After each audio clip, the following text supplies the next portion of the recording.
antes, então, da nossa avaliação, que vai ser realizada no próximo final de semana, e é para que a gente possa repassar alguns conteúdos essenciais para vocês, alunos, né? Sobretudo nessa questão aí dos blocos que abordam que vão ser abordados na disciplina, perdão, na avaliação da disciplina, que são os blocos 1 e 2. Então, no primeiro bloco, a gente trabalhou um pouco da questão de equilíbrio de fase, diagrama de fase, para sistemas binários, para substâncias simples e para azeótopos. Então, toda vez que a gente tem uma substância simples, perdão, uma substância pura, ela tem o seu diagrama de fases. O que esse diagrama de fases mostra para ela? Ela vai mostrar onde, né, em determinada condição de pressão e temperatura, vai haver, né, a prevalência, né, de, né, uma fase ou mesmo transição de fases em determinado ponto desse gráfico. Então, quando a gente tem, né, os estados físicos, sólido, líquido e vapor, isso fica um pouco mais, isso é mais simples, né, porque dependendo da substância pura que a gente está trabalhando, essa interface, ela geralmente é fácil de ser visualizada, ou seja, a interface sólido, líquido, vapor. Quando a gente começa a fazer misturas, né, a fazer diferentes sistemas, que é o caso de sistemas binários, o que é um sistema binário? Formado por duas substâncias, a gente tem então uma modificação em relação a esse diagrama de fases, né? Isso foi abordado aqui nessa aula que está sendo mostrada no vídeo, que vocês podem acessar depois com calma novamente, né? E é interessante vocês perceberem que para qualquer sistema binário, geralmente a gente trabalha com as composições. Enquanto que para substância simples nós trabalhamos, substância pura, nós trabalhamos condições de pressão e temperatura, para os sistemas binários, ou seja, que envolvem mais de uma substância, nós trabalhamos com composição, né? Então, a composição e a temperatura. Geralmente, né, no eixo X, a gente estabelece lá a composição de determinada espécie, de 0, 50% a 100% dessa espécie, e no eixo Y, a gente avalia a temperatura. Com isso, é possível a gente falar em relação a determinada temperatura e determinada composição, que tipo, né, se o sistema vai ser homogêneo, se ele vai ser heterogêneo, né, e quem que vai prevalecer, né, qual que tem maior quantidade em relação a essa temperatura e essa composição.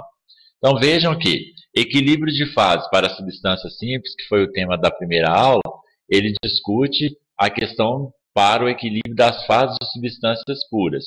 Enquanto que o equilíbrio os diagramas de fase para sistemas binários, nós trabalhamos com a composição e a temperatura. A composição do meu sistema, né, 0, 10, 15, 20%, até 100%, né, 100% da outra substância, e em relação à temperatura. E já para os diagramas de fase de azeótopos, né, que foi o tema da terceira aula da nossa disciplina, a gente tem um documento disponibilizado que mostra o que é esse diagrama de fase para os azeótopos, né? Então a gente tem aqui, ó, né, diagrama de temperatura, ebulição versus composição. O que vai acontecer, né? Nesse diagrama que está mostrado aqui, né, eu vou ampliar um pouco para facilitar a visualização, mostra o que está acontecendo então em relação, né, à temperatura e à fração molar da espécie A. Então, ele está considerando ali uma espécie A, né, genérica. Então, eu tenho nada da espécie A e o meu sistema totalmente formado pela espécie A. E aqui, então, a variação da composição da minha espécie A. Ou seja, se eu tenho 10% de A, eu tenho 90% da outra espécie, que eu vou chamar de B.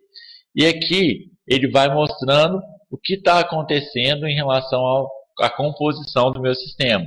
Ou seja, essa, né, linha aqui é a linha da composição do vapor, e a linha de baixo separa, então, né, vai mostrar para a gente a separação da fase líquida. Isso que é, no caso, chamado azeótopo. Azeótopo é aquele sistema em que a temperatura de ebulição permanece constante, né, na transição de fase. No diagrama para os azeótopos, eu consigo fazer, então, a determinação da composição do meu sistema. Quanto está na fase vapor, quanto que está na fase líquida. Basta que, para isso, eu estabeleça aqui e visualize, né, nessa linha que une, né, no caso a linha mais escura, enquanto que a linha azul é a linha do vapor, a linha escura é a linha da parte líquida. E aqui então a gente tem a prevalência das duas fases. Então o diagrama de fase para azeótropo ele é muito importante quando a gente está trabalhando com substâncias, sistemas, no caso, né, em que a temperatura de ebulição vai ser constante durante esse processo, ou seja, o processo de ebulição, em que a substância, né, que o sistema sai da fase líquida e vai para a fase vapor. Com isso, né, a gente viu ao longo da nossa disciplina, né, que existe uma forma, então, né, em relação à chamada regra da alavanca, que vai, né, mostrar para a gente qual que é a composição do meu sistema, né, em relação a um determinado ponto. Então, nesse caso que está aqui, ó, por exemplo, na figura 6.10 da imagem, vou diminuir um pouco só para vocês entenderem, né? Então, eu tenho aqui novamente a fração molar, né, da minha espécie, e aqui a pressão. Né? O que está acontecendo? Ele mostra para a gente que eu tenho, né, se eu escolher um ponto, né, escolher um ponto W aqui, se eu fizer, né, né, eu traçar uma linha até essa faixa azul aqui, eu tenho a composição, né, da minha fase, tá vendo conforme está explicando aqui, ó. No ponto W, na região de equilíbrio entre as fases, indica não apenas a quantidade de líquido e vapor presente, mas também as proporções relativas de cada um, sendo assim é possível calcular a composição da mistura em um ponto intermediário, né, as linhas líquido e vapor.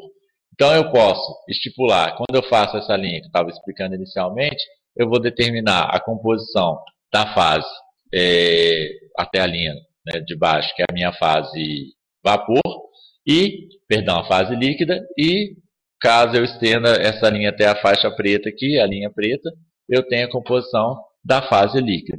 Então a regra da alavanca, ela vai mostrar para a gente a proporção das espécies presentes, né, líquido e vapor, e eu consigo então estimar, né, quanto que eu tenho, né, de vapor presente naquele ponto que eu determinei e quanto que eu tenho de fase líquida naquele ponto que eu determinei. Por que que isso é útil? Porque dependendo do sistema que a gente está trabalhando, a gente precisa saber quem está presente, né? Se tem mais vapor, se tem mais líquido, né? Indústrias, por exemplo, trabalham muito com esse sistema, em que você tem a necessidade de visualizar a composição da fase líquida e da fase vapor. Quando você está fazendo, por exemplo, né, um sistema, né, que você está misturando duas espécies líquidas e você quer determinar até que ponto você consegue manter determinada espécie na fase líquida e outra espécie na fase vapor. Então, esses diagramas de azeótopos, eles são interessantes por isso, tá bom? Bom, dando continuidade aqui, então aí a gente tem as atividades das aulas 1, 2 e 3, que é um dos primeiros exercícios que eu quero resolver com vocês aqui, né? Então, aqui a gente tem, então, né, os exercícios que foram propostos, né, para as aulas 1, 2 e 3. E esse primeiro exercício, ele é um dos essenciais, sobretudo nessa primeira avaliação, em que você utiliza a equação de Clausius-Clapeyron para determinar, no caso, ou a pressão, né, de vapor de determinada substância, ou a temperatura de ebulição mediante determinada condição de pressão para uma espécie.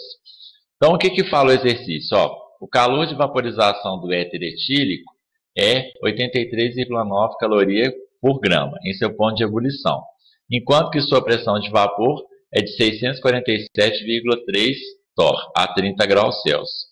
Qual será a pressão de vapor a 0 graus Celsius? Então, vamos lá. Veja, o exercício ele está trabalhando uma questão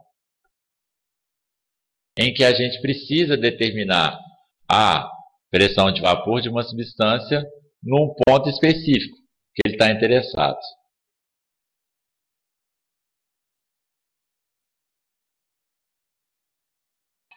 Só abrir novamente aqui o exercício. Ok. Bom, então vamos lá. Ó. Calor de vaporização, é o que ele comentou. 83,9 calorias por grama. Se você, né, consultar a tabela periódica, né, e verificando a massa, a fórmula molecular do éter etílico, nós vamos ver que a massa molar dele é de 74,12 gramas por mol. O ponto de ebulição não foi disponibilizado no exercício, vocês tinham que consultar. Claro que na prova todas essas informações estarão disponíveis. Então, o ponto de ebulição dele é de 34,6 graus Celsius. Então, primeira coisa que a gente precisa fazer é encontrar o valor da entalpia de vaporização do éter etílico em kJ por mol. Como que a gente faz isso? Eu tenho que uma caloria é estipulado, já é padronizado com 4,1868 joules. O calor de vaporização dele é de 83,9 caloria por grama. Então eu tenho um total de 351,3 joules. Quando, né, isso é para 1 grama de éter.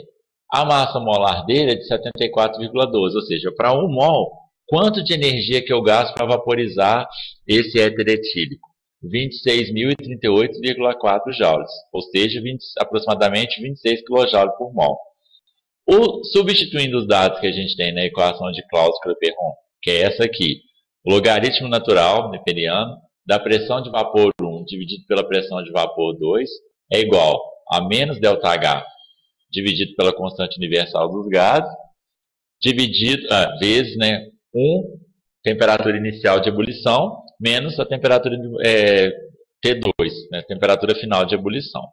Nesse caso aqui, então, a gente quer determinar a pressão de vapor dele quando for na temperatura 1, ou seja, na temperatura de 0 graus Celsius, ou seja, 273,15 Kelvin.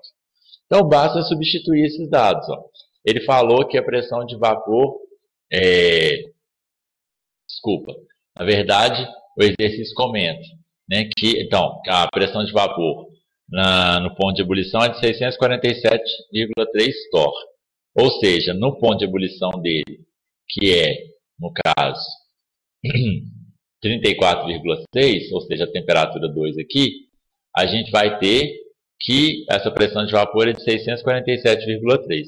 Então, substituindo, ó, logaritmo, né, da pressão que eu quero determinar, 647,3, que é a pressão 2, ou seja, a pressão no ponto de ebulição dele, é igual a 26.040 joules, dividido pela constante universal dos gases, 8,314, que é tabelado, vezes, né, 1 dividido pela temperatura que ele quer ali de 0 graus Celsius, menos a temperatura 1 dividido pela temperatura de ebulição do éter etílico. Quando a gente faz os cálculos matemáticos, né, então não vou ficar repetindo os cálculos matemáticos que estão disponíveis aqui, a gente chega que a pressão de vapor dessa espécie é de 202,9 torr. Então veja que é um exercício de aplicação da equação matemática, em que a gente, né, o que é mais complicado aqui, na verdade, é fazer a questão matemática. Mas você determinando, né, o aluno determinando os dados que ele precisa para resolver o exercício, basta ele substituir nessa equação de Clausius-Clapeyron, que ele vai conseguir resolver o exercício normalmente. Tá bom? Tudo bem, Liz?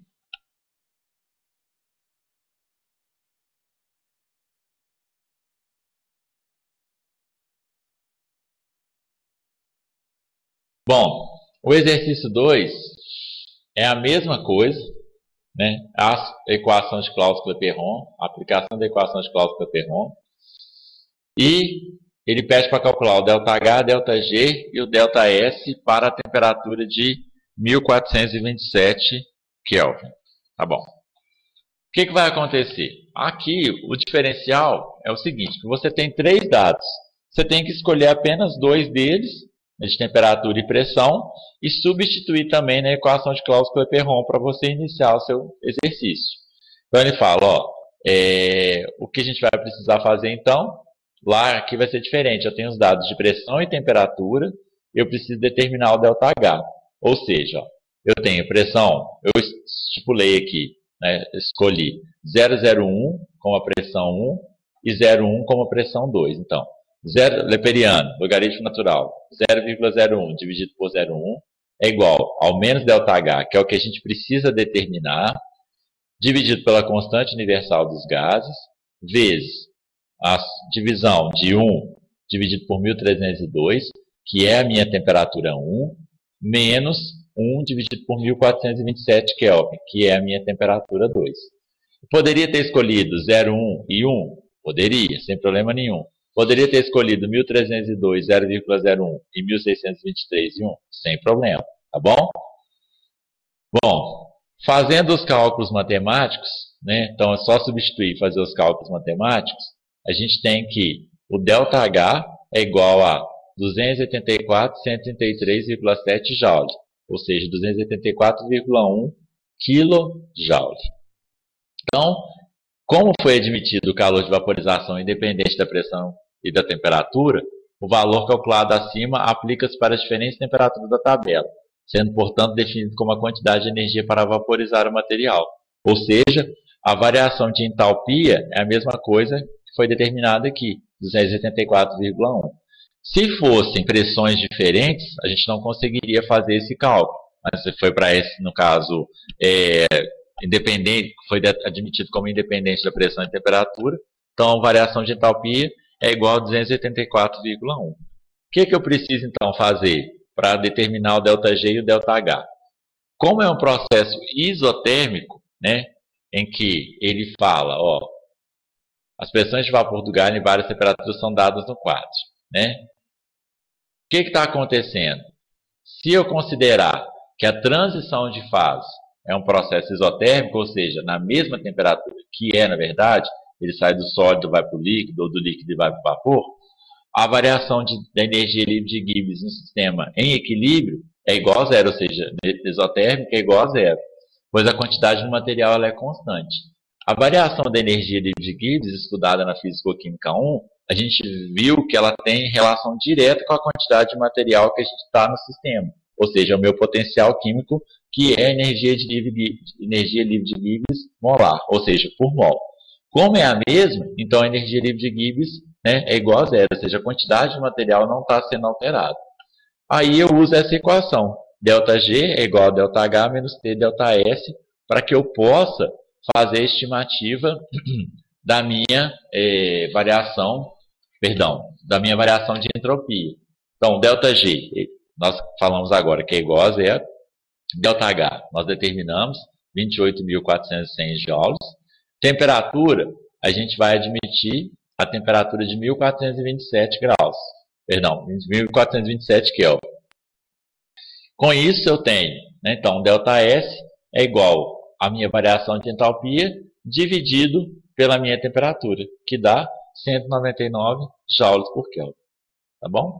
Então, é um exercício um pouquinho mais elaborado, mas que parte da aplicação da equação de Clausius-Clapeyron e trabalha os conceitos de energia livre de Gibbs e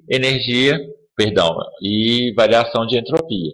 Basta para isso utilizar essa equação que correlaciona tanto a energia livre de Gibbs como a variação de entalpia e a variação de entropia do meu sistema.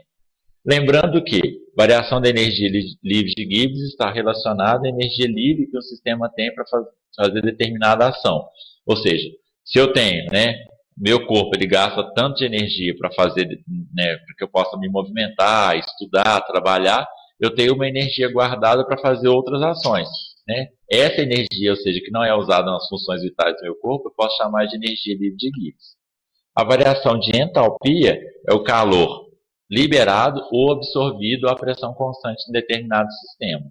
E a variação de entropia está diretamente relacionada à organização e desorganização do nosso sistema. Tá bom?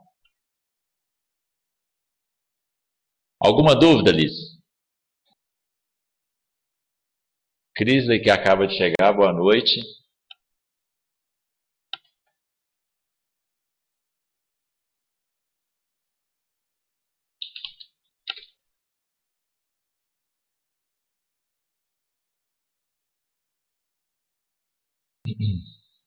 Bom, o terceiro exercício, ele pergunta: em um diagrama de fase do gás carbônico, podemos destacar que a pressão de uma atmosfera, o CO2 ferve a temperatura de menos 78,2 graus Celsius. Ferver nada mais é do que entrar em ebulição, ou seja, sair do líquido e ir para o vapor. O ponto triplo ocorre a pressão de 5,11 atm e menos 56,6 graus Celsius, e o ponto crítico ocorre a 73 atm e 31,1 graus Celsius. Bom, faça um esboço do diagrama de fase do CO2 e indique os setores onde temos o CO2, sólido, líquido e gasoso. Então eu fiz aqui no exercício uma estimativa só para vocês entenderem, né? Aí ele comenta, né, que em 1 atm, na temperatura de menos 78,2, ele entra em ebulição. Ou seja, ele sai do estado físico sólido, sai do estado físico líquido e vai diretamente para o estado gasoso. O ponto triplo é 5,11 e menos 56,6, né? Enquanto que o ponto crítico é em torno de 73 atm e 31,1 graus Celsius. O que significam esses três pontos? Então, o ponto de ebulição é a mudança do estado físico líquido para o vapor, conforme eu comentei há pouco. O ponto triplo reúne as condições de pressão e temperatura em que a substância coexiste nas três fases, sólido, líquido e vapor. E o ponto crítico é aquele ponto em que a substância deixa de existir a interface líquido e vapor, ou seja, líquido e gasoso, e já começa a existir um novo estado de agregação. Ok?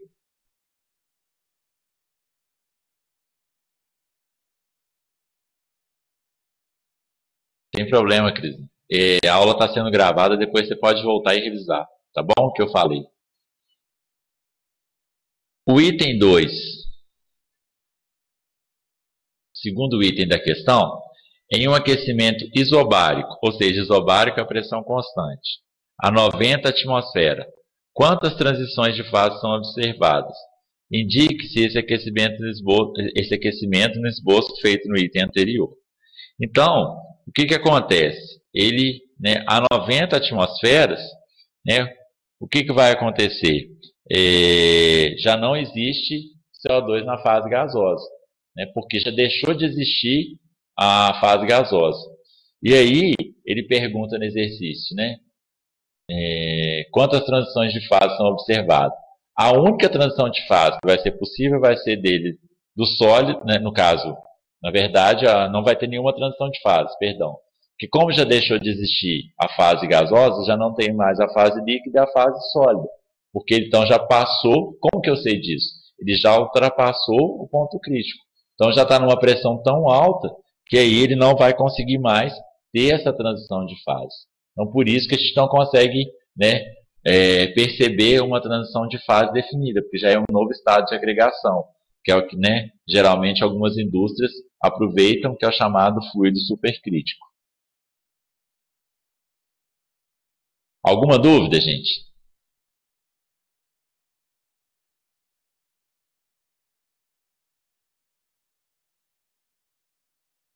Posso continuar?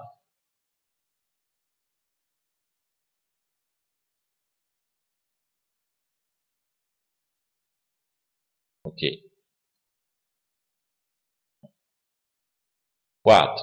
Discuta as seguintes afirmativas, confirmando-as ou, caso estejam erradas, aponte as possíveis correções.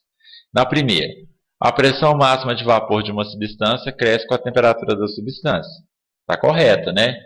À medida que a temperatura aumenta, a pressão de vapor aumenta cada vez mais depressa. Ou seja, quanto mais espécies estão passando da fase líquida para a fase vapor, mais espécies na fase vapor vão comprimir a superfície da fase líquida, ou seja, aumentar a pressão máxima de vapor. B. O ponto triplo de uma substância é caracterizado por um par de valores de pressão e temperatura para os quais coexistem em equilíbrio o sólido, o líquido e o vapor da substância. Está correto também, né? Então, se a gente observa, né, é o que eu comentei agora, o ponto triplo reúne as condições de pressão e temperatura para uma substância pura em que vão existir as três fases. E na letra C, é possível que a água ferva a temperatura de 700 graus Celsius. Lembrando que quando fala ferver, é a transição de fase, né, da vaporização, ou seja, sair do líquido e ir para o vapor. Nesse caso, a 700 graus, a gente já não tem mais a interface líquido e vapor. porque a água já ultrapassou o ponto crítico dela. Então, não tem como ela ferver, porque você não tem mais a interface líquido e vapor. Ok? Então, as duas primeiras estão corretas e a última está errada.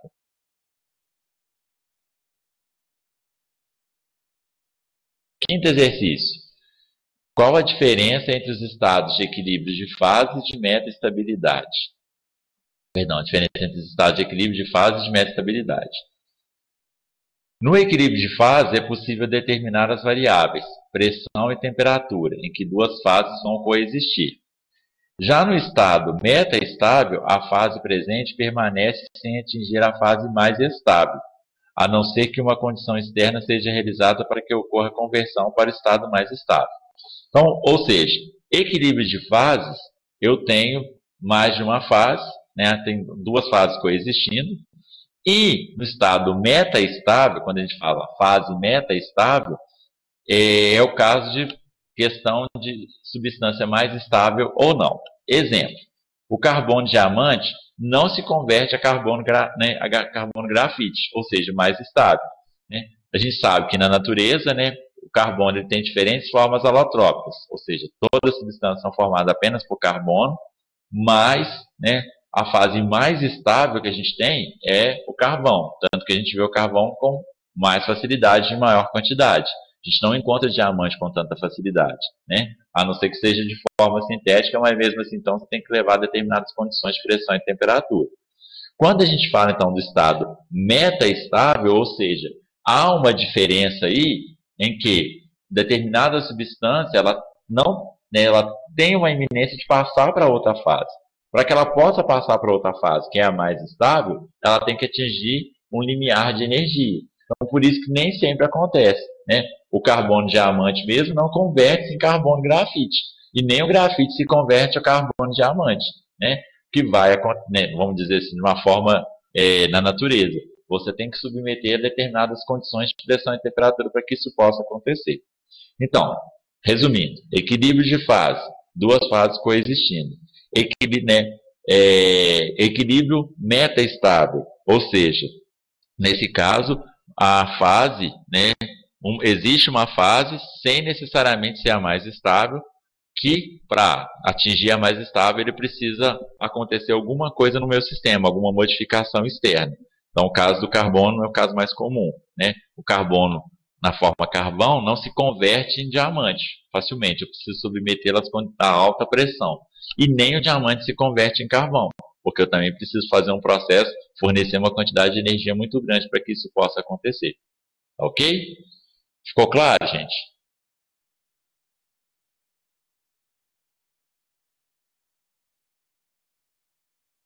Tudo bem, Cris, Elis?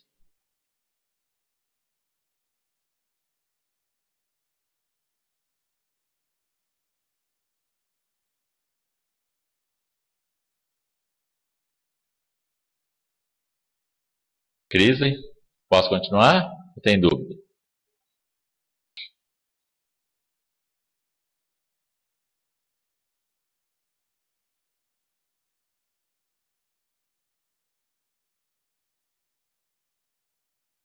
Bom, outro exercício. Qual a diferença entre fase e um microconstituinte? Fase é aquela porção do meu sistema que conserva as mesmas propriedades ao longo de sua composição, né? Então, por exemplo, eu tenho um sistema heterogêneo, água e óleo. A água tem as suas propriedades, o óleo tem as suas propriedades. Então, a água é uma fase, o óleo é a outra fase. Então, ambos conservam as suas propriedades ao longo de sua composição. Já o microconstituinte, ele geralmente é um material que está disperso em uma fase para conferir determinada propriedade de interesse e que necessariamente não está completamente dissolvido para a fase, né, pela fase. Exemplo, quando você quer fazer um material reforçado mecanicamente, você pode usar fibra vegetal, né, fibra mineral, no caso, alguma partícula mineral, ou até mesmo algo que, né, que você queira, né, que você tenha disponível no dia a dia. É muito comum, por exemplo, as pessoas fazerem, né, pegar o asfalto, né, e misturar ele com borracha, né, que é o isopreno, para reforçá-lo mecanicamente. Então, Esse microconstituinte, ele necessariamente ele não está disperso na fase. Ele não é uma fase, ou seja, não é um sistema homogêneo, é um sistema heterogêneo. Então, quando eu falo de fase, eu tenho as mesmas propriedades. Quando eu tenho um sistema que tem um microconstituinte, eu tenho a minha fase principal, que é a minha matriz, com o meu microconstituinte, que tem as suas propriedades. Ou seja, fase e microconstituinte não tem, né, a matriz e microconstituinte não tem as mesmas propriedades, mas o microconstituinte está ali para conferir alguma propriedade que é interessante. Reforço mecânico, aumentar o reforço térmico, ou seja, para resistir a altas temperaturas. Por exemplo, em aviões, eles colocam, né, nos equipamentos, nos materiais que vão compor os aviões, eles reforçam eles termicamente, ou seja, para que não pegue fogo tão fácil. Tá ok? Então essa que é a diferença. Tá. Cris, você falou, professor, a meta-estabilidade não ficou muito clara para mim. Então vamos lá, ó. Quando eu falei na questão anterior de meta-estabilidade, é o seguinte, quando tem transição de fases, né, eu tenho uma fase se modificando para outra, líquido para vapor. Durante essa transição de fase, vai coexistir as duas fases. Ou seja, eu tenho um equilíbrio entre as fases. Num dado momento tem mais líquido, num dado momento tem mais vapor. Tudo bem? Conseguiu acompanhar aí, Cris, o que é transição de fase? Tá.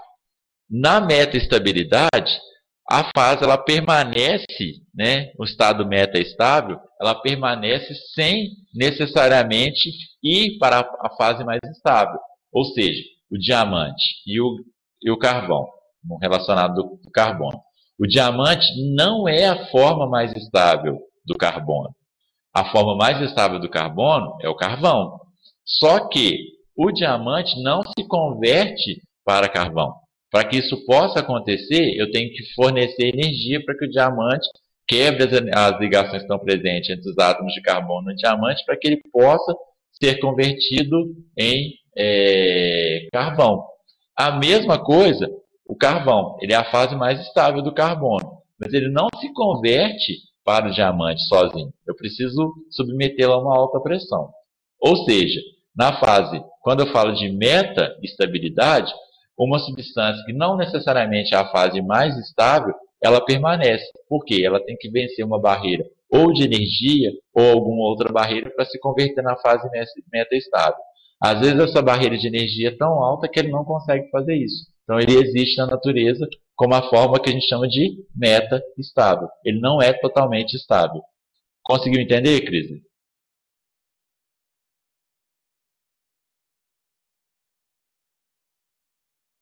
Beleza, então. Vamos lá.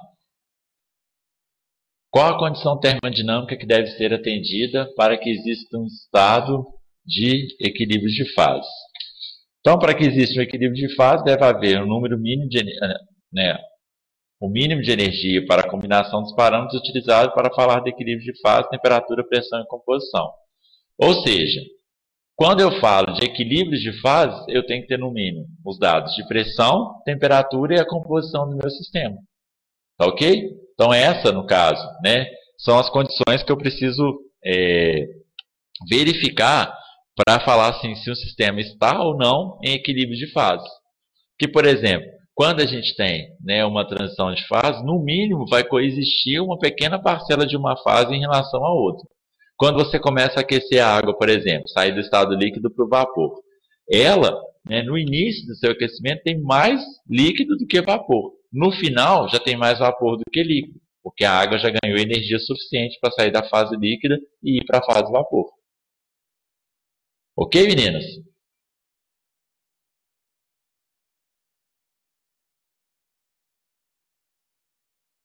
Ok, vamos lá então. Número 8. Dois líquidos voláteis, A e B, foram misturados e o diagrama abaixo representa essa mistura com comportamento ideal. Então, esses são os tipos de sistema binário, certo? Muito importante aí para a nossa avaliação. Bom, baseado nesse diagrama, quais são os pontos de ebulição para os líquidos puros? O líquido puro, então, é onde tem, no caso do A, 100% de A e 0% de B. E do lado de cá, 0% de A e 100% de B.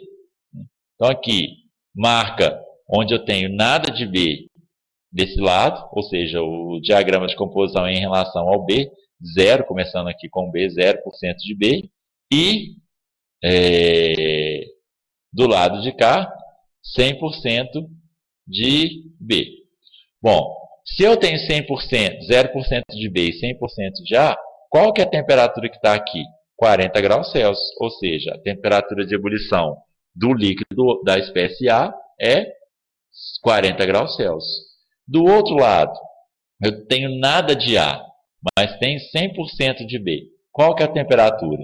80 graus Celsius. Então, qual que é a temperatura de ebulição do líquido B? 80 graus Celsius. Tudo bem, gente? Ficou claro?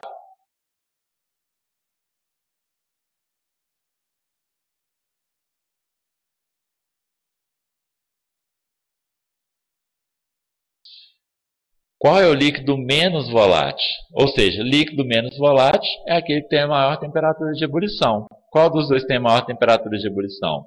É o líquido B.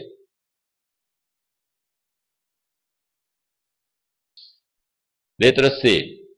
Qual é o ponto de ebulição da mistura contendo 75%, 75% de mol de B e 25% de mol de A? Então eu tenho aqui, ó, a minha escala está a cada 12,5. Então, só conferindo aqui para vocês verem.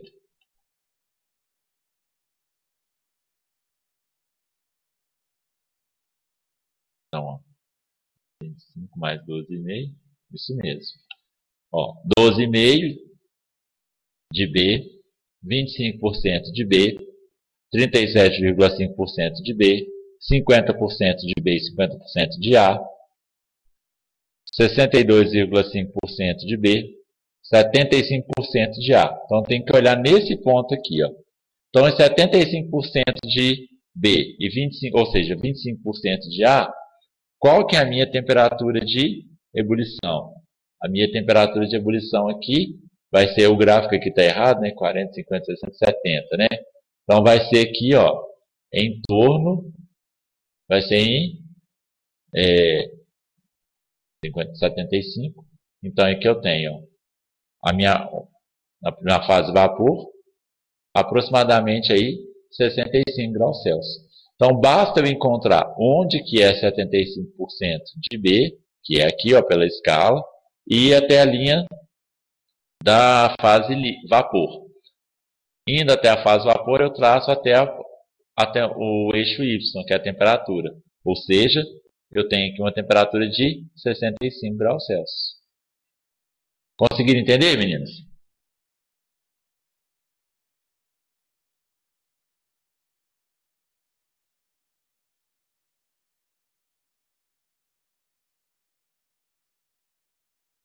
Tudo bem, Cris?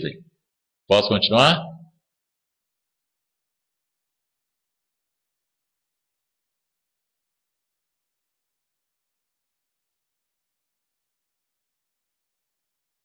Não. No meio são as duas fases. A fase vapor é a linha de baixo aqui, ó.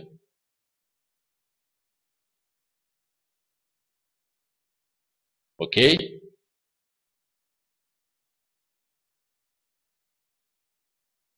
Tudo bem?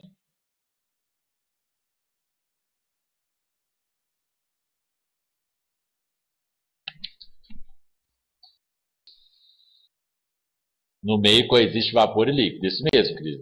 Certinho. Sim. Uhum. Bom. E a última pergunta. Se o vapor da mistura contém 25%, perdão, só uma correção do que eu falei aqui anteriormente. Quando eu falo a linha de baixo é a linha do líquido e a linha de cima é a linha do vapor, viu? Eu fiz até aqui, porque na verdade a partir desse ponto aqui, 75%, começa a coexistir líquido e vapor, ou seja, começa a entrar em ebulição. Tá claro agora? Só fazendo essa correção. A linha de baixo é o líquido e a linha de cima é vapor. Tudo bem, gente? E no meio coexiste vapor e líquido. A partir desse ponto, então, começa a acontecer a transição de fase. Começando a acontecer a transição de fase, ou seja, ele está entrando em ebulição, está sofrendo processo de vaporização. Tudo bem, Cris, Elis? Liz?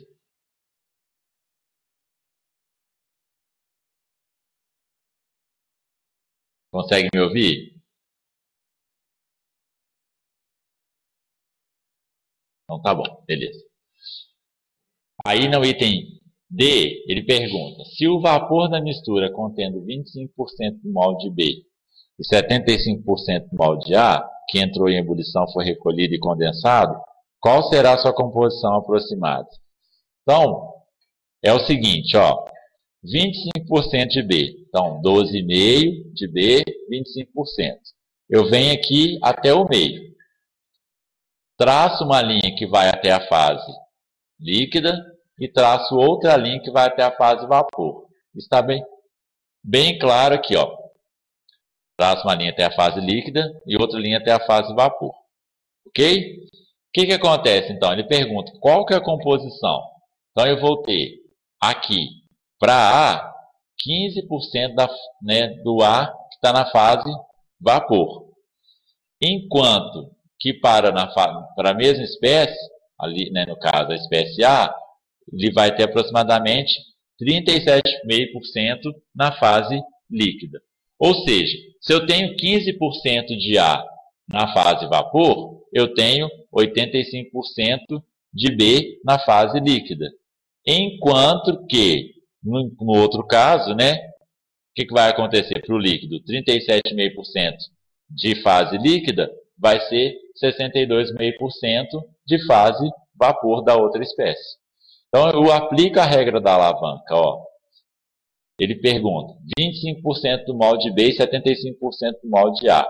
Ele quer saber quanto de líquido e vapor que eu tenho no meu sistema. Então, eu faço, aqui então, 25% de B. Vou até o meio, traço uma paralela aqui, ao eixo X, até em relação à fase vapor, a linha do vapor, e traço outra paralela até o ponto que ele atinge a fase líquida. E faço essa determinação de composição. Para a espécie A, eu tenho 15% dele na fase vapor. Ou seja,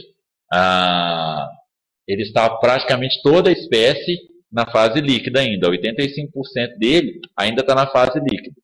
Enquanto que essa mesma composição, ele tem 37,5% de fase líquida da espécie A e 62,5% da espécie B na fase líquida.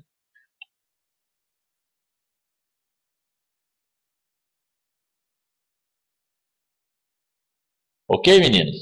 Então, esse diagrama de fase é essencial para vocês para avaliação, Peguem novamente esse exercício, revisem, Peguem essa web, o link da web depois e revejam essas minhas explicações. Só lembrando, esse é um diagrama de composição de sistema binário, ou seja, A e B, em que ele mostra a composição de uma espécie em relação à temperatura, e a linha de baixo, a linha da fase líquida, e a linha de cima, a linha da fase vapor. O meio coexiste líquido e vapor. Então, a partir desse ponto, ele já está entrando em ebulição. Acima dessa linha, ele está totalmente na fase vapor. Abaixo da linha do líquido, ele está totalmente na fase líquida. Ou seja, qualquer ponto de temperatura que eu pegar e composição nessa faixa aqui que eu estou mostrando na imagem, ele vai estar na fase líquida. Qualquer ponto que eu pegar nessa parte da imagem que eu estou mostrando agora, em relação à composição e temperatura, ele vai estar na fase vapor. Então, por exemplo, se eu elevar ele até 80 graus Celsius, eu vou encontrar somente na fase vapor. Já acabou a interface, no caso, já não está mais na interface líquido e vapor. Vamos lá, Cristian. A regra da alavanca. A regra da alavanca, você pega uma determinada composição, no exercício foi 25% de B, e vai até o meio onde que coexiste, então, as fases líquido e vapor.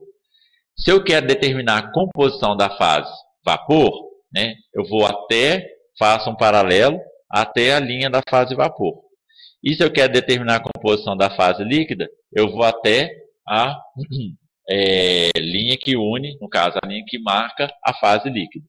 Quando eu faço isso, eu estou determinando quanto de determinada espécie que está na fase vapor e quanto de determinada espécie que está na fase líquida. Então, nesse caso aqui no meu sistema, ó, eu tenho 25% de B e 75% de A. Desse 25% de B e 75% de A, né, quantos por cento que está na fase vapor?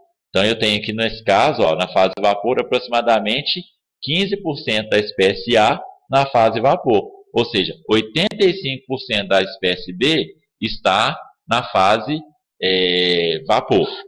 Já para a fase líquida, eu tenho 37,5% de A. Se eu tenho 37,5% de A na fase líquida, 62,5% da fase B está na fase líquida. Tá bom? A soma de todos os componentes tem que dar 100%. Então, estou determinando quantos por cento eu tenho de vapor e quantos por cento que eu tenho de líquido. De quem para quem. Então, aqui nesse caso, 15% da fase vapor e 37,5% da fase líquida para a espécie A. Como que você sabe a porcentagem? É só você fazer aqui, ó. Aqui é 12,5%. Eu estipulei que, como está muito próximo de 12,5%, eu estipulei 15%. Aqui não tem erro, caiu exatamente no ponto que a gente tem 37,5%. Então, 37,5% da fase líquida. Conseguiu esclarecer, Cris?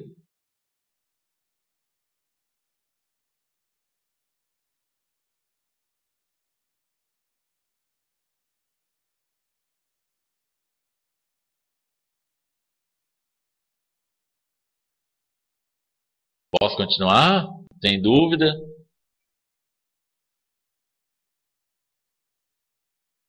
Como você sabe que essa porcentagem é de A e não de B?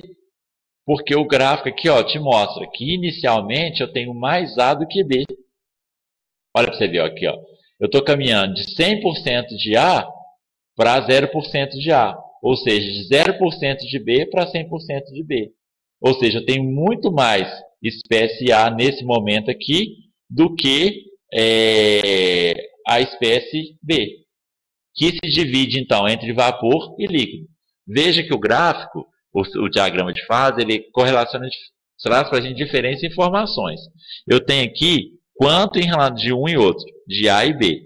E desse A e B, eu consigo determinar quanto de cada um que está na fase vapor e quanto de cada um que está na fase líquida. Conseguiu entender?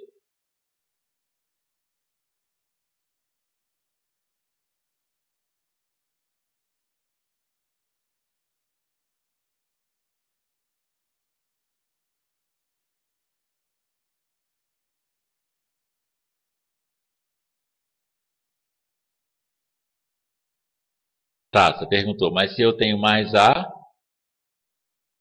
não, a porcentagem de B na fase vapor. Ou seja, no caso aqui, quando eu falei eu tenho 15% dele na fase vapor, o que acontece? Tem 15% de A indo para a fase vapor. Ou seja, 85% do A, perdão, 85% do B está totalmente na fase vapor. Por isso que eu não consigo visualizar ele aqui no meu gráfico.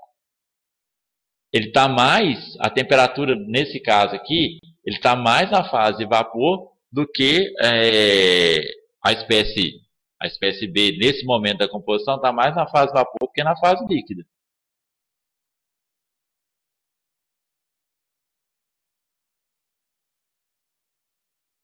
Porque são várias informações. Você está confundindo que realmente eu tenho mais A do que B. Tá certo, eu tenho 25% só de B nesse momento. Mas desses 25% de B nesse momento, quanto de A que foi para a fase vapor? 15%. Quanto de A que está na fase líquida? 37,5%. Deu para entender?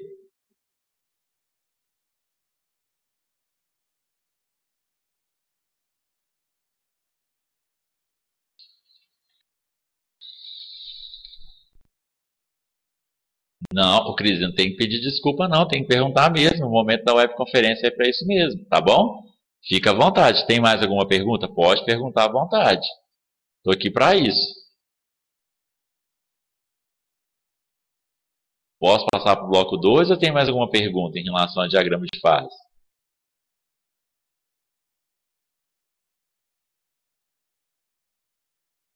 Então tá bom. Beleza. O importante é isso. Não pode ir para a prova com dúvida, não. Ok?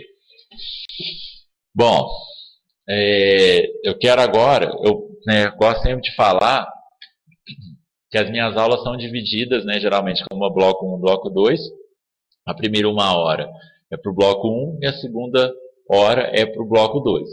Então agora eu vou abordar algumas coisas que a gente discutiu aí no bloco 2 na nossa disciplina. O bloco 2 trabalhou a questão dos aspectos quantitativos e qualitativos de equilíbrio químico, que foram o alvo aí dos exercícios, que a gente colocou, que eu coloquei para vocês na plataforma. Eu quero resolver alguns exercícios com vocês, que foram esses exercícios da primeira aula, do primeiro questionário das aulas, que aplicou os conceitos das aulas 4 e 5. Vou fechar algumas janelas aqui para que a gente possa ter melhor organização.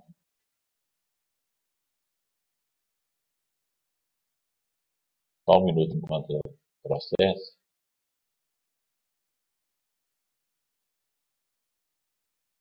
Bom,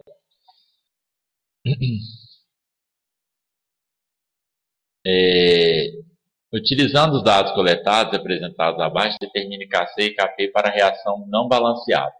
Na verdade, aqui a gente vai conseguir determinar Na verdade, o KP a gente consegue que precisaria ter a pressão total do sistema. Nós vamos trabalhar somente com constante de equilíbrio em termos de concentração, que é chamada, abreviada de forma KC. Então, eu vou iniciar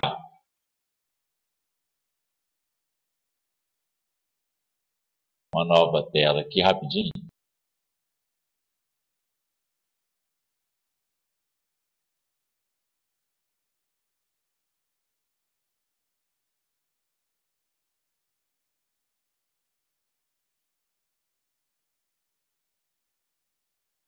Bom, então o exercício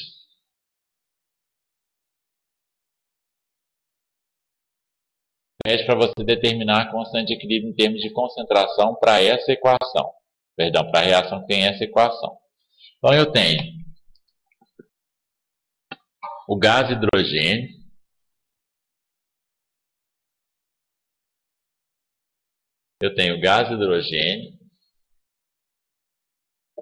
reagindo com gás iodo. Esse gás aqui, o iodo está na forma gasosa. E aí eu tenho ele formando o ácido iodídrico. Nesse caso, gente, não se esqueçam de conferir se a equação está balanceada. Então aqui não está. Eu tenho 2 mols de hidrogênio, só tenho 1 aqui. Então eu vou adicionar um 2 aqui à frente para balancear a minha equação. Tenho 2 mols de iodo nos reagentes, agora 2 vezes 1, 2 mols de iodo nos produtos.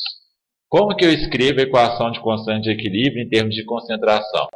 Equação de constante de equilíbrio em termos de concentração, ou seja, Kc, é igual a concentração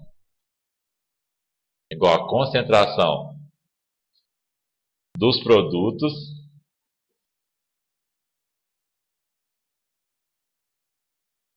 dividido pela concentração dos reagentes. Quem é o meu reagente? Quem é o meu produto? Quem são os meus reagentes aqui na minha equação? Bom, o gás iodídrico é o meu produto, então eu vou escrever constante de equilíbrio em termos de concentração é igual a concentração do gás iodídrico elevado ao quadrado, que é o coeficiente estequiométrico que está aqui à frente, nunca se esqueçam disso, dividido pela concentração de H2 elevado a 1, porque o coeficiente estequiométrico é 1, vezes a concentração do gás iodo, também elevado a 1. ele te deu os valores das concentrações em mol por litro no exercício. Então basta substituir, ó, a concentração do gás iodídrico no equilíbrio é de 0,0169 elevado ao quadrado, dividido por a concentração do gás hidrogênio, 3,84 vezes 10 a menos 3, vezes a concentração do gás iodo, que é 1,52 vezes 10 a menos 3. Então, realizando os cálculos matemáticos, a gente encontra que a constante de equilíbrio em termos de concentração nessas condições é de 48,9. Ok?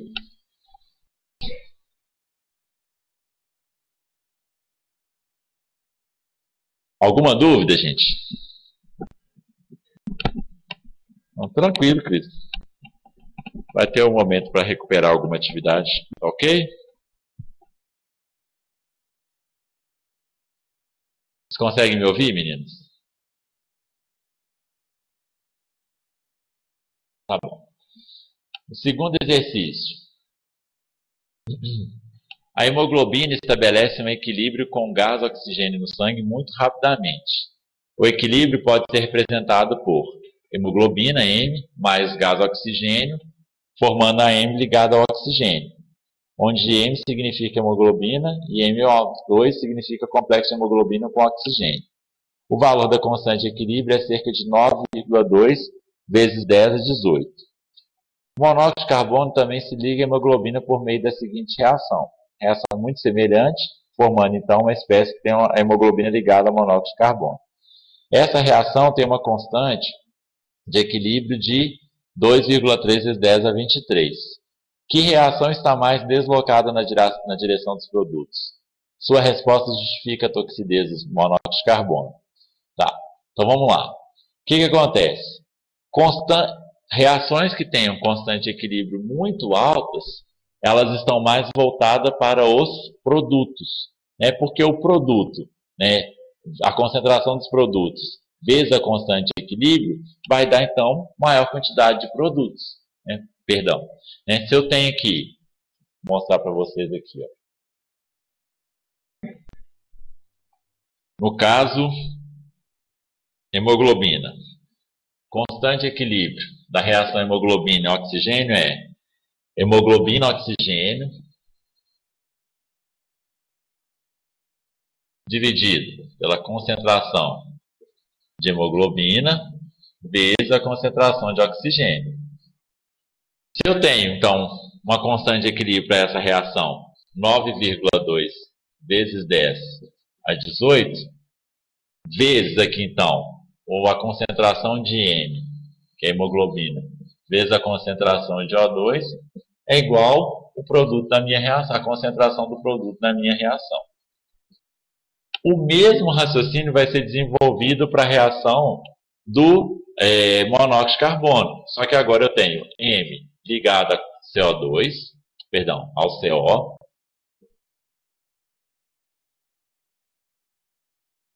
né? Nesse caso, M ligado ao CO, dividido pela concentração da hemoglobina vezes a concentração do monóxido de carbono. Se eu tenho uma constante de equilíbrio para essa reação de 2,3 vezes 10 a 23, o que vai acontecer? Vezes a concentração de hemoglobina vezes a concentração de monóxido de carbono vai ser a concentração do meu produto na minha reação. Ou seja, para as duas reações que têm raciocínio semelhante, o oxigênio que se liga ao outro monóxido de carbono que se liga, esse produto aqui é muito maior em relação a esse. Por quê? A constante de equilíbrio da reação do oxigênio é menor em relação à constante de equilíbrio da reação do monóxido de carbono. Por isso que quando a gente está submetido a uma atmosfera que a gente tenha uma quantidade de monóxido de carbono, a pessoa se intoxica. Por quê? A hemoglobina se liga mais rapidamente ao monóxido de carbono e com isso, né, eu tenho uma alta quantidade dessa espécie, hemoglobina ligada ao monóxido de carbono, não ocorre a transferência, né, perdão, a entrega de oxigênio para os novos órgãos do nosso organismo, ok? Então isso explica a toxicidade, né, no caso, do monóxido de carbono quando a gente está submetido numa condição que a gente tem ele em alta quantidade, ok? Alguma dúvida, gente?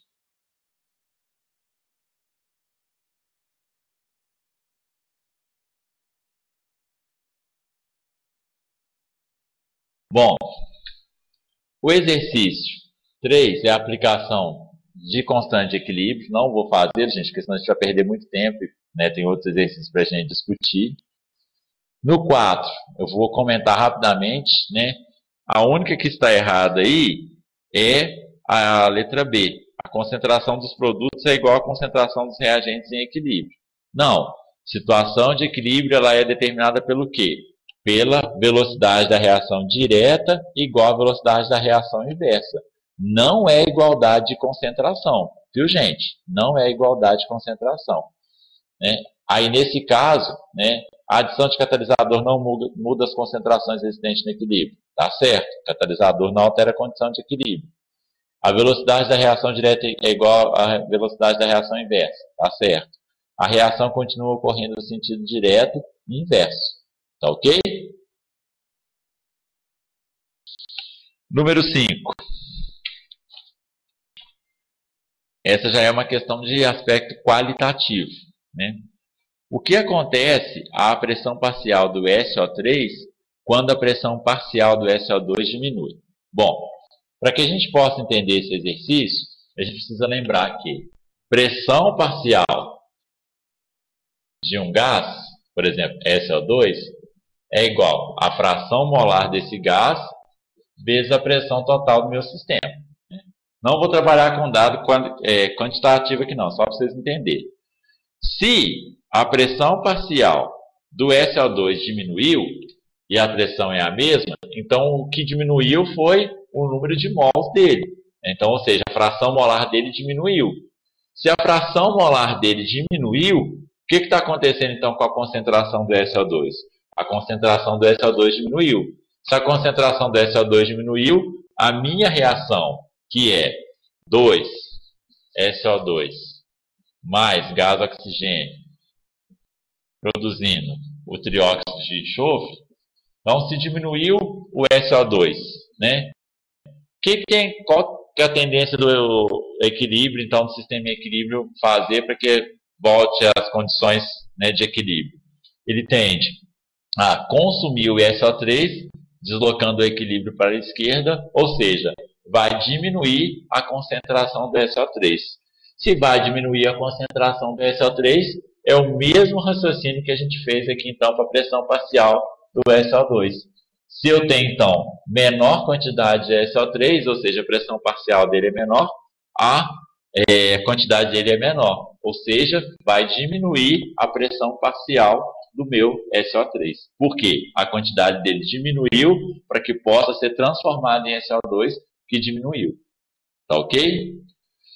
Se a pressão parcial do SO2 aumenta, a questão do item B, o que acontece à pressão parcial do O2, do gás oxigênio? Bom, o que a gente tem aqui agora?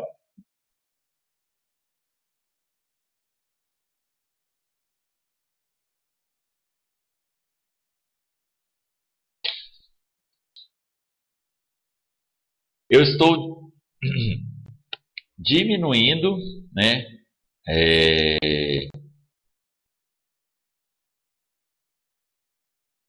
Ele falou, se a pressão parcial do SO2 aumenta, o que eu estou fazendo então? Para que a pressão parcial do SO2 aumente, eu tenho que aumentar a fração molar dele. Ou seja, eu tenho que adicionar a espécie SO2 no meu sistema. Se eu estou adicionando a espécie SO2 no meu sistema, eu estou então adicionando uma espécie nos reagentes, ele precisa consumir esse SO2 que eu adicionei para deslocar o equilíbrio para a direita e voltar à condição de equilíbrio. Para consumir o SO2, eu tenho que fazer o quê? Consumir também gás oxigênio. Se eu estou consumindo gás oxigênio, o que está acontecendo com a pressão parcial do oxigênio? A pressão parcial dele vai diminuir. Por quê? A quantidade dele está diminuindo porque está sendo consumido para formar SO3 no meu sistema. Tá bom? Isso porque eu aumentei a pressão parcial de SO2. Como que eu sei, então, que eu aumentei a pressão parcial de SO2? Como que eu sei que o O2 tem que ser consumido? Por quê? Significa que maior quantidade dessa espécie, uma quantidade dessa espécie foi adicionada. Se uma quantidade dessa espécie foi adicionada, eu preciso consumir o O2 para que possa voltar às condições de equilíbrio e formar o SO3.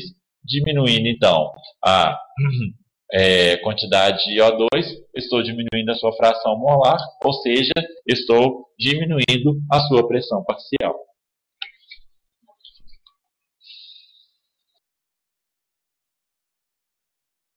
Bom, o exercício 6 do questionário é um exercício de aplicação do princípio de Le Chatelier. Eu tenho a reação em equilíbrio entre o gás, ácido clorídrico, o iodo, formando o ácido iodídrico e o cloro. O que vai acontecer, então? A temperatura e o volume devem ser considerados como constantes. O que vai acontecer quando eu adicionar, adicionando HCl, o que vai acontecer com a quantidade de HI? O princípio de Le Chatelier fala que, se eu adicionar HCl, quando esse HCl é adicionado, ele precisa ser consumido para voltar à condição de equilíbrio.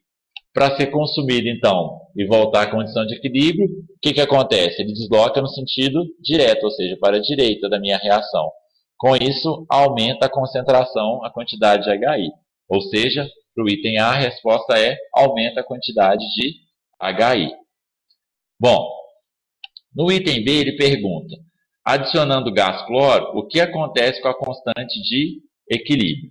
Se a gente escrever a constante de equilíbrio para essa reação, o que nós vamos ter? Constante de equilíbrio em termos de concentração é igual a concentração de gás do ácido iodídrico elevado ao quadrado, vezes a concentração do gás cloro, que são os meus produtos da minha reação, dividido pela concentração de HCl, vezes a concentração de iodo. Ora, eu estou adicionando gás cloro. Se eu estou adicionando gás cloro, a constante de equilíbrio é proporcional a essa concentração. Então, o que vai acontecer com a constante de equilíbrio? Ela vai aumentar. Então, a resposta no item B, ela vai aumentar. Letra C. Eu tenho aí, removendo HI, o que acontece com a quantidade de gás cloro? Então, voltando lá na nossa reação, se eu remover o HI, o que acontece? Eu estou tirando essa espécie. Então, se eu estou tirando essa espécie, o equilíbrio precisa ser deslocado para a direita para voltar às condições de equilíbrio, ou seja, aumentar a quantidade de HI. Para que possa voltar a quantidade de HI, proporcionalmente, o que vai ter que acontecer com a concentração de Cl2? Aumentar. Então, a concentração de Cl2 vai aumentar. Ok? Removendo Cl2, o item D. O que acontece com a quantidade de HCl? Se eu remover o Cl2, que está nos meus produtos, eu preciso voltar à condição de equilíbrio. Para voltar à condição de equilíbrio, eu preciso, então, consumir HCl para formar o Cl2 novamente. Assim, a quantidade de HCl vai diminuir. Letra E. Adicionando HCl, o que acontece com a constante de equilíbrio? Vamos voltar aqui, então. A constante de equilíbrio, ela é inversa à concentração dos meus reagentes. Se eu adicionar HCl, então eu estou dividindo o mesmo número por um número maior no denominador, porque eu só adicionei HCl. Então, o que acontece com a constante de equilíbrio? Ela vai diminuir, ok? Na letra F, removendo HCl, o que acontece com a quantidade de iodo? Então, se eu remover HCl, o equilíbrio precisa ser deslocado no sentido de formar novamente essa espécie, ou seja, para a esquerda, e vai então aumentar o HCl. Se aumenta o HCl, vai aumentar vai aumentar a quantidade de iodo. Se vai aumentar a quantidade de iodo, né, então essa é a resposta para o item F. Por último, adicionando iodo, o que acontece com a constante de equilíbrio? Voltamos lá. O iodo está no denominador da minha constante de equilíbrio. Então ela é inversamente proporcional. Ou seja, se eu aumentei esse aqui, vai diminuir a constante de equilíbrio. Ok, meninas?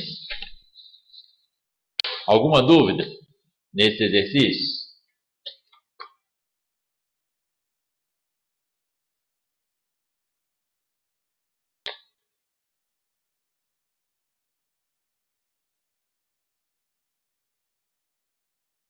Liz, uma dúvida?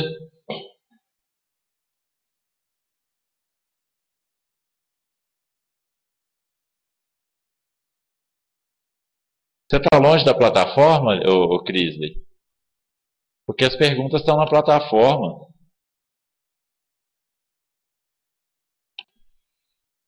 Quer ver? É o questionário. Ah, tá. Desculpa. Não sabia. Você conseguiu visualizar, então? Agora, coloquei na tela a questão 6.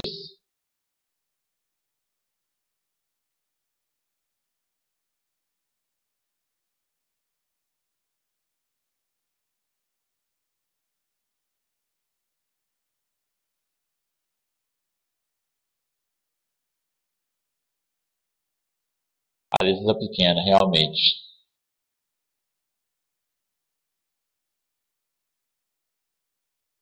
Que para mim aqui fica, acaba que para a imagem aqui fica legal. Ok.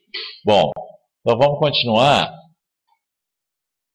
E agora a gente tem aqui os exercícios referentes à aula 6. Foi o que o Ricardo Salviano corrigiu recentemente. Né? Então tá aqui, né? Vou abrir os exercícios. Lembrando que amanhã vai estar disponível o link dessa web, bem como o gabarito referente a essa aula.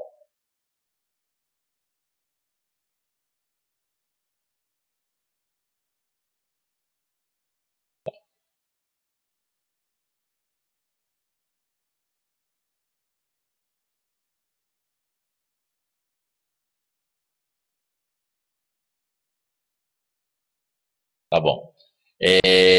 Cris, aqui essa tarefa você consegue acessar, né? Então, os exercícios referentes à aula 6, que está aqui embaixo da aula 6, equilíbrio químico. Tudo bem, gente? Peguem eles aí para vocês acompanharem a resolução, por favor. Dá um tempinho para vocês procurarem.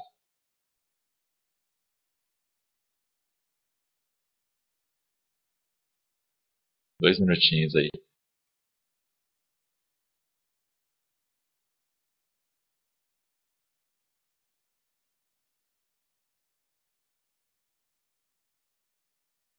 Quando estiverem com as questões, gente, só escreve aqui no bate-papo, por favor, para eu me organizar e iniciar. Para não começar sem vocês estarem com as questões.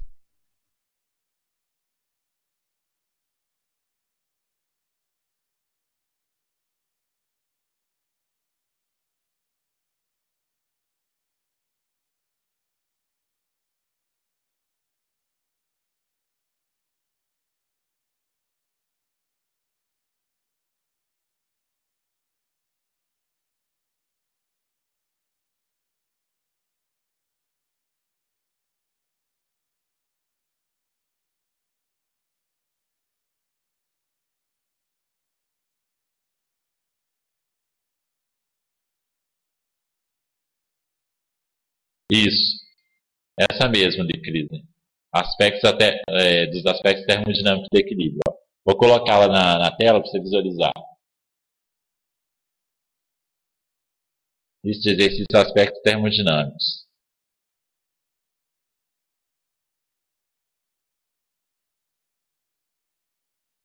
Você também já pegou, Liz? Só para eu não começar sem você estar com as questões? Então, ótimo. Beleza.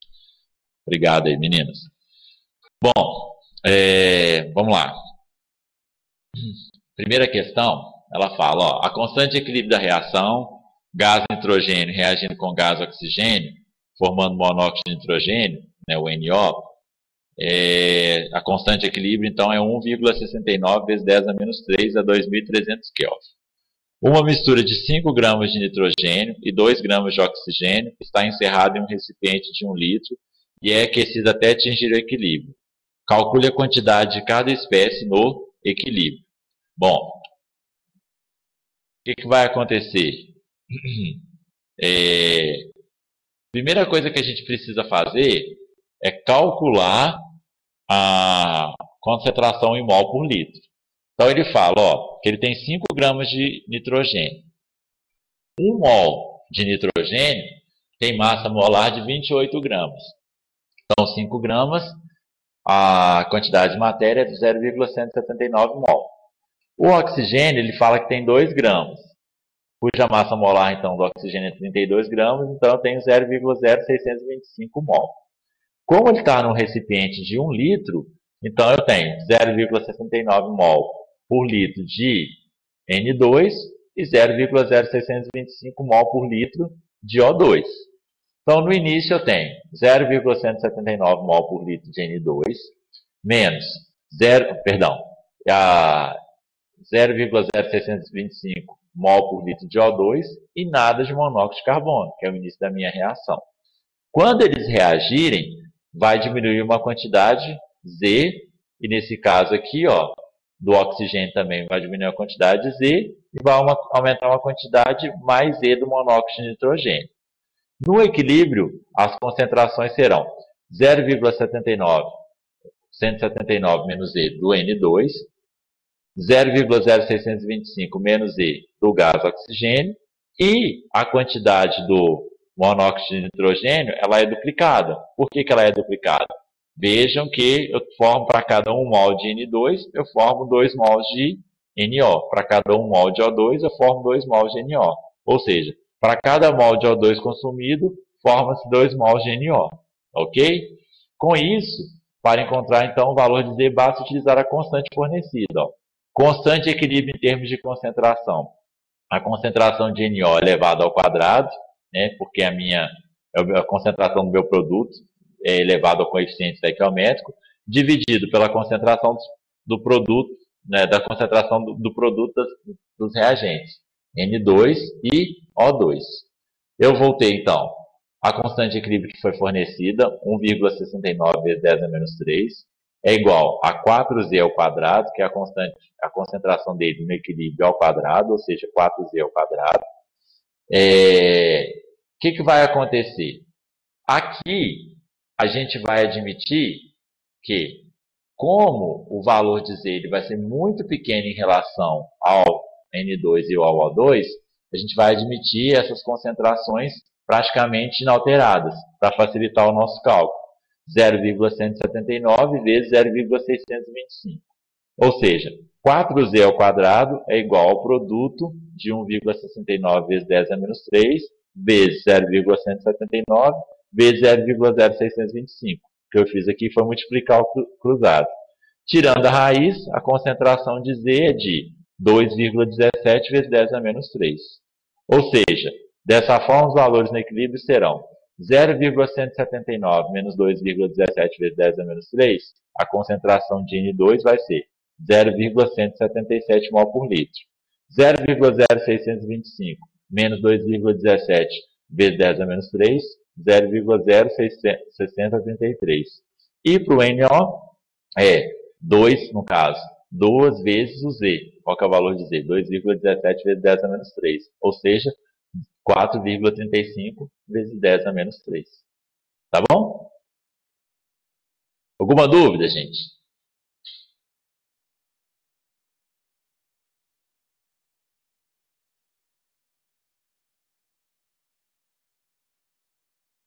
Beleza. Exercício 2. Qual a entalpia padrão de uma reação cuja constante de equilíbrio é duplicada e é dividida por 2 quando a temperatura aumenta de 10 para 298? Tá. Este é um exercício de dedução matemática, sendo o valor expresso na forma algébrica.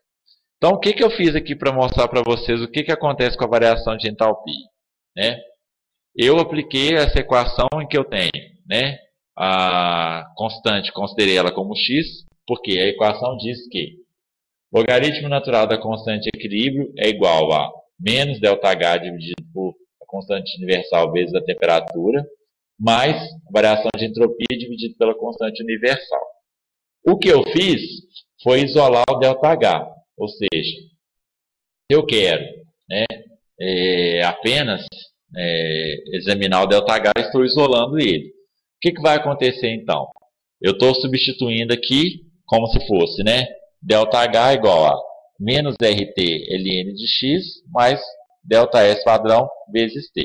Tá bom? Então o que eu fiz aqui na verdade foi isolar o ΔH. Considerando a constante como 2x, ou seja, foi duplicada, era x, agora ela passou a ser 2x. O que vai acontecer com o valor? Ó, substitua aqui, ao invés de x, como 2x, e faça a operação matemática. Fazendo a manipulação matemática, o que a gente chega? Ó, ΔH igual a menos RT ln de 2x mais ΔS vezes T. Veja que a equação foi apenas modificada, né, a ln de 2x. Portanto, o valor de ΔH aumenta num fator de ln de 2. Ou seja, aqui era ln de x, aqui passou a ser ln de 2x. Enquanto que se ela for quadriplicada, vai ser o mesmo raciocínio. Ó. Enquanto que, né, no caso, para eu tinha, na verdade, ele falou quadruplicado, né, dividido por 2, perdão, gente. Então, ao invés de eu considerar x, agora eu vou considerar x dividido por 2. Quando eu considero a constante de equilíbrio como x dividido por 2, ou seja, o valor inicial dividido por 2, o que aconteceu com o ΔH da minha reação? Ó, ΔH da minha reação é ln de x mais ln de 2 vezes RT menos ΔS dividido por R. O valor de ΔH é semelhante ao anterior, tornando-se apenas o quê? Positivo. Olha, quando eu tinha, por que isso? Devido à operação matemática. Quando eu dobrei a minha constante, eu tinha RT ln de 2x, né, mais ΔST. E agora, o que vai acontecer, perdão, voltando aqui, ó, é isso mesmo. O que está acontecendo é que o valor, né, no caso, ele passou a ser positivo. Tá ok? É um exercício de manipulação matemática, gente. Ele é um pouquinho mais delicado mesmo. Ok?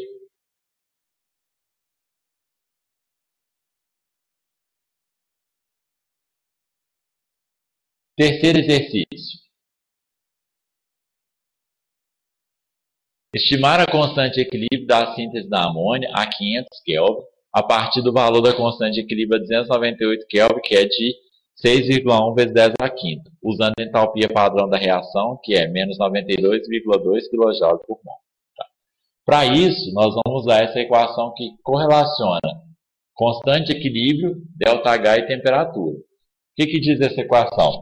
Que o logaritmo natural, o neperiano, né, da constante de equilíbrio, de uma constante de equilíbrio 2, menos o logaritmo natural de uma constante de equilíbrio 1, sendo que 2 e 1 referem-se a diferentes temperaturas, é igual a menos ΔH dividido por R, vezes 1 dividido por T2, menos 1 dividido por T1. O que vai acontecer? A minha temperatura inicial aqui é a menor, 298. A minha temperatura 2 é a maior, 500 graus, 500 Kelvin. Ele tem o valor da constante de equilíbrio de 298 Kelvin, que é de 6,1 vezes 10 a menos 5.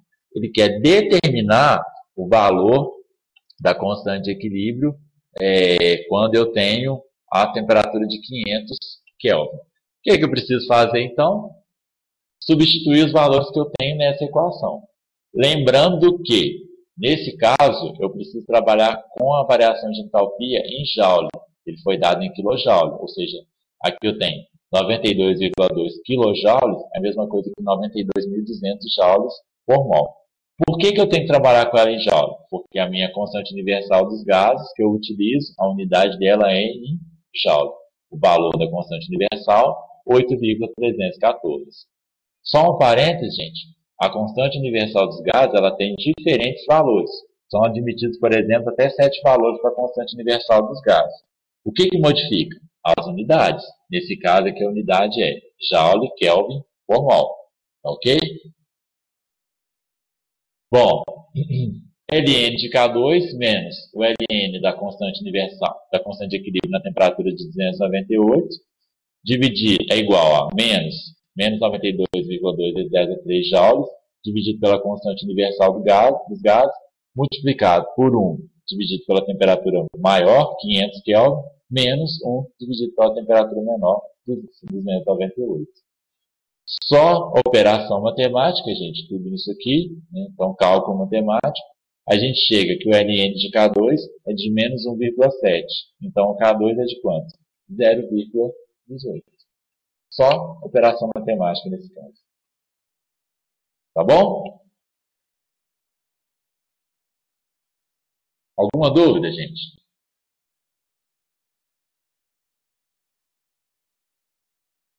Posso continuar?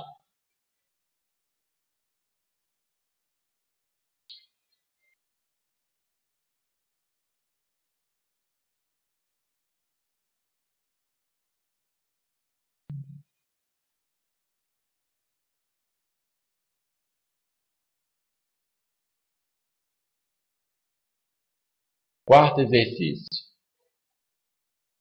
Para a reação em equilíbrio H2 mais CO2, formando monóxido de carbono e água, a constante, né, de equilíbrio apresenta valor igual a 0,64 na temperatura de 700 graus Celsius. Quanto valerá o ΔG da reação a 700 graus Celsius? Então, basta eu utilizar essa equação. Ó. Menos ΔG, ou seja, menos a energia livre de Gibbs padrão da minha reação, é igual a constante universal dos gases vezes a temperatura multiplicado pelo logaritmo natural do valor da minha constante. Então, substituindo na minha equação, o que vai acontecer?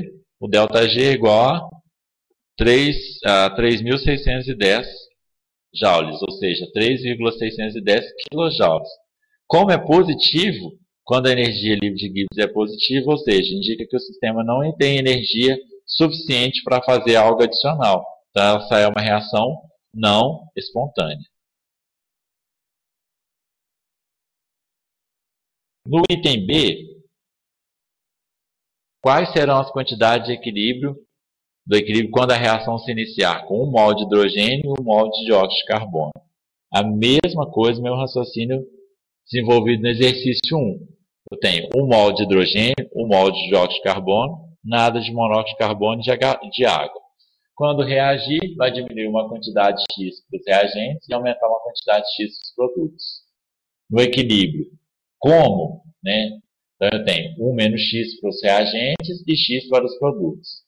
Substituindo, escrevendo a equação da constante de equilíbrio e substituindo os valores, nós temos constante de equilíbrio é igual à concentração dos produtos, H2, a concentração, né, de H2O e de CO, dividido pela concentração dos reagentes, H2 vezes a concentração de CO2.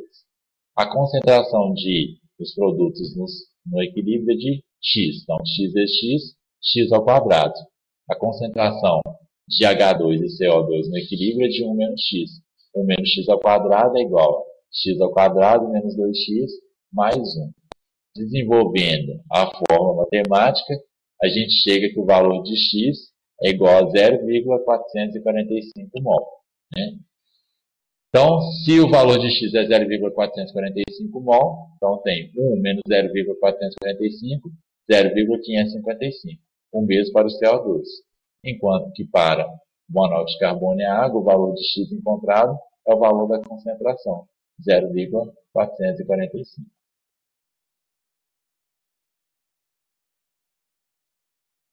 E o item C, quanto valerá o ΔG da reação quando as quantidades presentes no meio reacional forem 0,7 mol de H2, 0,7 mol de CO2, 0,3 mol de CO, 0,3 mol de água. Neste ponto, a reação ocorrerá espontaneamente? Em que direção será então espontânea? Considere todo o processo ocorrido a 700 graus Celsius. Bom, o que a gente precisa fazer aqui? Calcular um novo valor de ΔH com um novo valor de constante. Por quê? Ele tem uma nova concentração no equilíbrio, que é 0,3 para a concentração de H2O, 0,3 para a concentração de monóxido de carbono. Ou seja, 0,3 vezes 0,3 dividido por 0,7 vezes 0,7. São as concentrações dos reagentes no equilíbrio. A constante de equilíbrio vai valer 0,184.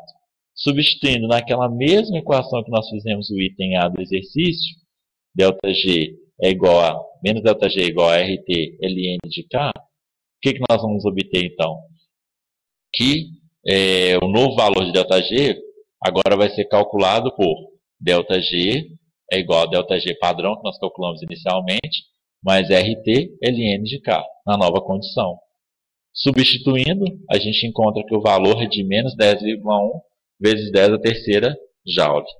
Como o novo valor de ΔG é negativo, a reação vai ser espontânea, ou seja, eu tenho energia suficiente para manter as funções essenciais do meu sistema e ainda ter energia adicional para outro tipo de atividade que eu queira realizar.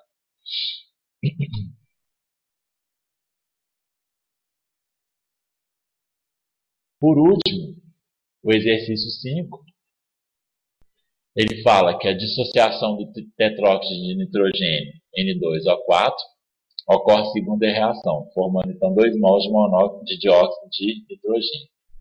Na temperatura ambiente, ou seja, 25 graus Celsius, e a partir de 1 mol de N2O4 em um vaso de 20 litros de capacidade, sendo o equilíbrio dessa reação atingido, quando a pressão no recipiente atingir 1,43 vezes 10 a quinta Pascal.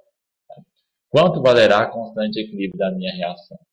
Então, faço o cálculo semelhante ao que a gente fez no início. Né? No início eu tenho 1 mol de N2O4, reage com a quantidade X, ou seja, menos X, e nada de NO2. Reage uma quantidade, produz uma quantidade de 2X. Para calcular o valor de X, é possível utilizar o valor total de mols no equilíbrio. Ou seja, o número total de mols no equilíbrio é igual a 1 menos X mais 2X. E em seguida utilizar o valor da constante universal, a equação dos gases perfeitos. O que é a equação dos gases perfeitos? PV é igual a nRT. Então, a pressão 1,43 vezes 10 a quinta Pascal, que foi dado no exercício, vezes o volume, que é de 20 litros, 2 vezes 10 a menos 3, o que é metro cúbico, Pascal vezes metro cúbico é igual a joule, é igual a 1 mais X, que é o número de mols total, vezes a constante universal dos gases, vezes a temperatura em Kelvin, 298. Então, o valor de X vai ser de 0,155. Portanto, a quantidade de equilíbrio vai ser de 0,845 mol. Só que dividido por 20 litros. Ou seja, a concentração vai ser de 0,04225 mol por litro. O mesmo raciocínio é para o NO2, 0,0155 mol por litro. Ok? Como que vai ser então o valor da constante? Com esses valores de concentração que nós determinamos aqui, a constante universal, constante de equilíbrio em termos de concentração, vai ser concentração de NO2 elevado ao quadrado, que é o que está, né? Porque a quantidade de NO2 formada são 2 mols, dividido pela concentração de N2O4 no equilíbrio. Esse valor, então, é de 5,68 vezes 10 a menos 3. Ele pergunta, no item 5, no item D do exercício 5, o que ocorrerá com este equilíbrio após a introdução no recipiente de um mol de gás inerte, por exemplo, o argônio? A adição de um mol de gás inerte irá fazer com que a pressão parcial de cada participante seja menor, ou seja, eu tenho um maior número de gases, né, de mol de gases, em relação ao que eu tinha inicialmente, fazendo com que a pressão total do equilíbrio também diminua. Nesse caso, o equilíbrio se desloca no sentido de maior volume gasoso, portanto, para os produtos. Ou seja, quando eu adiciono um gás no meu sistema, eu estou aumentando a minha pressão. E, nesse caso, então, o que vai acontecer? Eu estou fazendo com que, né, a pressão, estou alterando a pressão do meu sistema, e quando eu altero a pressão do meu sistema, há uma alteração no equilíbrio. Como eu aumentei essa pressão, o equilíbrio se desloca no sentido de menor volume gasoso. Portanto, maior volume gasoso. No sentido, então, dos produtos onde eu tenho maior número de mols de espécies gasosas na minha reação. Ok? Bom, gente, acho que é muita informação para uma webconferência só. Eu sei, né? Então a aula vai ficar gravada, está sendo gravada, eu vou disponibilizar amanhã. Vocês podem acessar e fazer uma revisão dessa aula, né, que tem vários cálculos aí para serem desenvolvidos, e os gabaritos estarão disponibilizados daqui a pouco na plataforma. Tá ok? Tudo bem, Liz? Cris e Elis, muito obrigado pela atenção. Viu, gente? Vocês tenham uma boa noite, possam fazer uma boa avaliação no final de semana. E espero que vocês obtenham, né, uma boa nota. É por isso que eu vi que Cris aí saiu, Liz. Você falou aí que ela está sem net. Então vai estar disponibilizado amanhã o link, né, para o acesso da aula completa. Você avisa ela para mim, por favor. Obrigado, gente. Boa noite.